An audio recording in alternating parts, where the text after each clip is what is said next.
พี่น้องครับท้าวเอเนาะซึ่งเป็นน้องชายของ1 ใน 2คนที่ติดอยู่ในถ้ำเนาะพี่น้องเนาะเพิ่นก็ได้กับทีมงานเพิ่นเนาะก็ได้ล่องเขาไปในถ้ำเนาะพี่น้องเนาะล่องเขาไปเพื่อสอกหาอ้ายเพิ่นเนาะแล้วก็อีกคนหนึ่งที่ว่ายังติดอยู่ในถ้ำเนาะพี่น้องเนาะเพิ่นล่องเขาไปแล้วก็เพิ่นเขาไปได้หน่อยนึงเนาะพี่น้องเนาะเพิ่นก็ไปพบกับถุงเนาะพี่น้องเนาะกระเป๋าหรือว่าถุง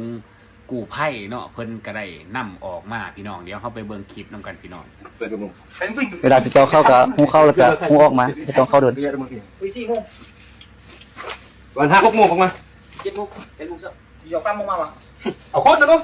เอานะเอายังมาสอบคนเดียวคนออกมาเขาได้4 คนนะสิเข้าไปนั่นเดี๋ยว7 คนบ่น่ามาไปบ้านเขาแล้วก็ต้องเอาคอเขาตำรวจนี่ไงได้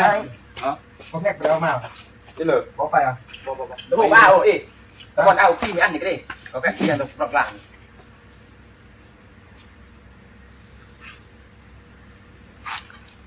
กินเยอะสุดเลยมันแพ็กบนเงินบางทีคนทางคนใกล้คนปักไฟเป็นเพื่อนเราดีสัตว์แย่มากแม่ความเจียวของเขาเสียคุณอ่ะเมาเลยวันนี้2 3 คนละ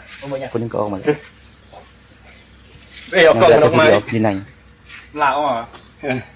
มาใส่ละห้องติดคอสิแฮปกูมีสัญญาณนกไฟข้ออีกนกนึกอ่ะพอลองมาทันแหละเป็นอะไรไปฮอดใส่ฮอดมันเก่าอันมีบนเก่ามันยินเท่านั้นนะป้ากุกอยู่มีแต่กันหูใส่ออกซิเจนไปฮอดท่านแล้วพากันนั่งท่านกำลังออกมาแต่น้ำมันใส่แล้วก็ใส่ออกซิเจนข้ามไปทั้งนั้นเลยหลายคนก็สิโหดีแล้วคนนี้เนาะเฮ็ดนี่คิดเร็วตัวนี่เป็นเครื่องนั่นล่ะเครื่องของกูภัยที่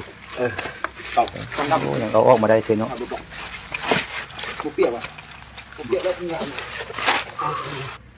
นี่แหละพี่น้องเนาะเพิ่นว่าอันนี้ก็คือด้วยความเนาะเป็นห่วงเป็นใยของน้องชายเนาะเป็นห่วงอ้ายที่ยังติดอยู่ในถ้ำเนาะพี่น้องเนาะเพิ่นกะล่องเนาะพี่น้องเนาะล่องเข้าไปเพื่อบางเทื่อมันอาจจะเข้าไปข้างในได้เนาะพี่น้องเนาะแต่ว่าสุดท้ายก็เข้าไปใกล้เข้าไปเลิกบ่ได้เนาะพี่น้องเนาะก็คือเพิ่นก็ได้ไปพ้อถุงของทีมงานพวกกู้ภัยประเทศไทยเนาะเพิ่นก็ได้เอาออกมาเนาะพี่น้องเนาะก็ถือว่าจังได้กะเก่งเลยเนาะพี่น้องเนาะซ้ำนี้เนาะกะข่อยกะเป็นคนหนึ่งเนาะกะให้กำลังใจทีมงานทางน้องชายของผู้ที่ติดในถ้ำเนาะจังได้กะเฮากะพยายามสู่ต่อไปเนาะพี่น้องเนาะเพื่อมันกะว่าบ่ได้เนาะพี่น้องเนาะเทื่อเกิดว่าโชคดีเนาะเทื่อว่าเพิ่นได้ปล่อย2 คนเนาะออกมาก็